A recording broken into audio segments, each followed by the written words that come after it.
Bismillah walhamdulillah Summa salatu wassalamu ala rasulillah wa ala alihi wa sahbihi wa mawala amma ba'du.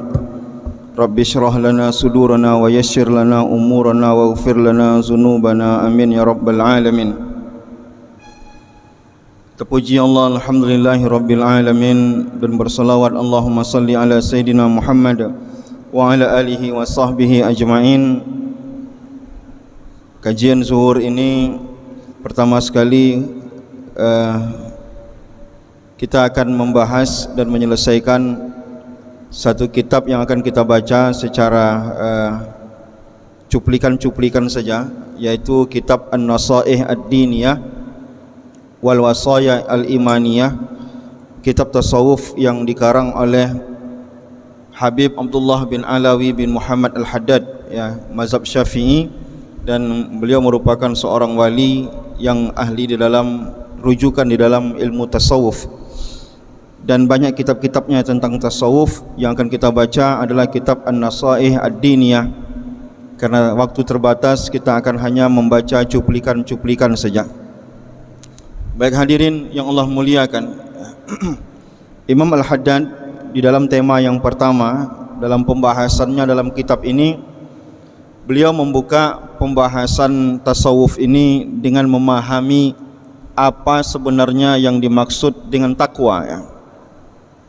Sehingga semua kegiatan kesolehan kita yang akan kita bahas setelah ini adalah buah daripada ketakwaan. Maka hal yang paling pertama untuk kita pahami adalah sebenarnya apa yang dimaksud dengan takwa. Karena dari takwa itu nanti akan muncul ibadah-ibadah, akan muncul kebaikan-kebaikan, akan muncul tercegahnya kita dari perbuatan-perbuatan buruk, ya. Maka kita pahami dulu apa itu takwa.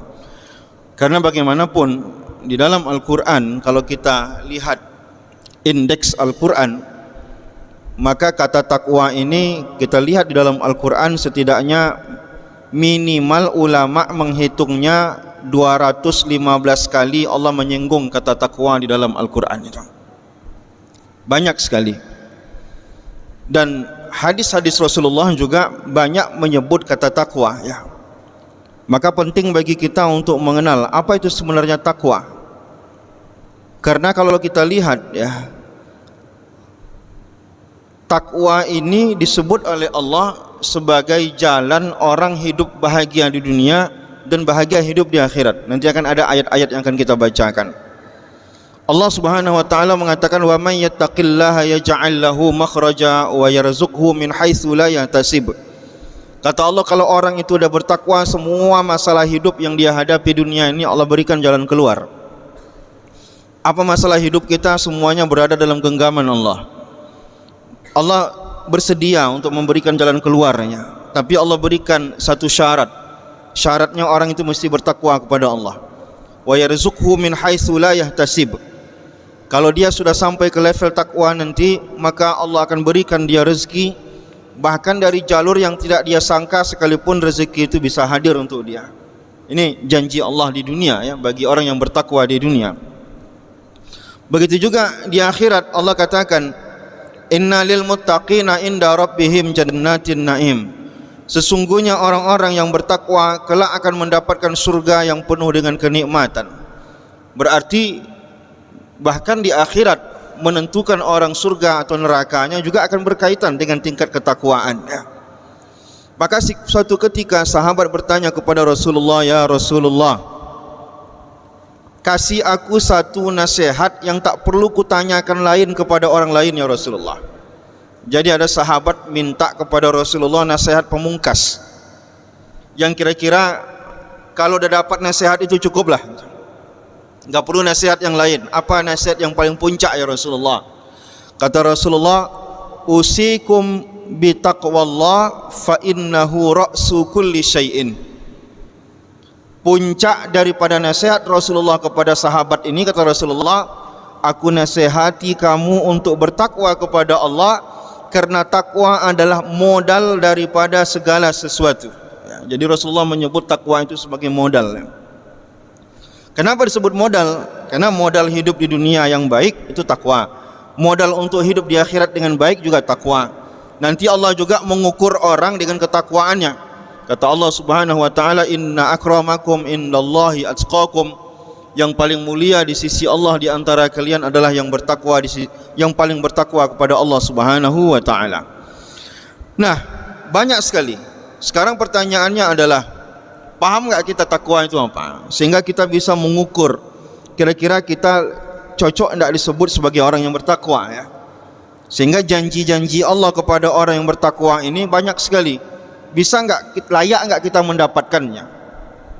Karena janji Allah banyak sekali bagi orang yang bertakwa. Dalam beberapa ayat kata Allah, wattaqullaha wa'lamu annallaha ma'al muttaqin. Allah selalu bersama orang-orang yang bertakwa. Jadi orang yang bertakwa, pertolongan Allah selalu menghampiri dia. Jadi dia enggak punya masalah dalam hidup dia. Begitu juga dalam ayat lain kata Allah, wattaqullaha wa yu'allimukumullah. Bertakwalah kalian kepada Allah, akan ada ilmu-ilmu yang tampak dan sadari diberikan oleh Allah Subhanahu wa taala. Ini disebut dengan ilmu laduni, ya. Ilmu laduni ini pemberian Allah Subhanahu wa taala. Mungkin belajarnya sedikit tapi ilmunya banyak. Tapi itu hanya bisa didapatkan orang-orang yang bertakwa kepada Allah Subhanahu wa taala. Jadi banyak takwa ini manfaatnya untuk kita. Nah, suatu ketika Ali bin Abi Thalib mendefinisikan takwa. Jadi nanti ada definisi Ali bin Abi Thalib, ada definisi Umar bin Khattab, ada definisi ulama secara keseluruhan, ya. Ini kita ingin mengukur kita ini takwa atau tidak. Kita baca dulu definisi Ali bin Abi Thalib. Ali bin Abi Thalib mengatakan takwa itu adalah al-khaufu minal jalil. Ada rasa takut kepada Allah Subhanahu wa taala. Itu mutlak itu. Karena takwa itu sendiri maknanya adalah takut, ya. Jadi orang ini takwanya levelnya berapa? Levelnya itu diukur dengan tingkat ketakwaannya kepada Allah. Yang kedua kata Ali bin Abi Thalib, wal amalu bitanzil.